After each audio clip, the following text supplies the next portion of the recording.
بسم اللہ الرحمن الرحیم۔ السلام علیکم ناظرین۔ تو چلیے شروع کرتے ہیں۔ فی غار حرا، غار حرا میں، وکان یخلو غالباً بغار حرا۔ خلا یخلو کے معنی ہوتا ہے خلوت میں رہنا، تنہا رہنا۔ وکان یخلو، اور وہ خلوت میں رہتے تھے، تنہا رہتے تھے، غالباً اکثر، بغار حرا، غار حرا میں، تو غار حرا میں وہ تنہا اکثر رہا کرتے تھے۔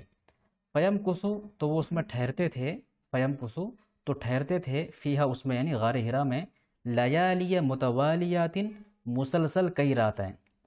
لیل کی جمع ہے لیالی، اور متوالیات کے معنی ہے مسلسل، لگاتار، تو مسلسل کئی راتیں اس میں ٹھہرتے تھے۔ وکان یتزود لذالک، اور وہ اس کے لیے کھانے پینے کی چیزیں ساتھ رکھتے تھے۔ تزود یتزود، تزودن کے معنی ہوتا ہے سامان سفر باندھنا، توشہ باندھنا، راستے میں کھانے پینے کے لیے ضروری جو چیزیں ہوتی ہے وہ تمام چیزیں لے لینا۔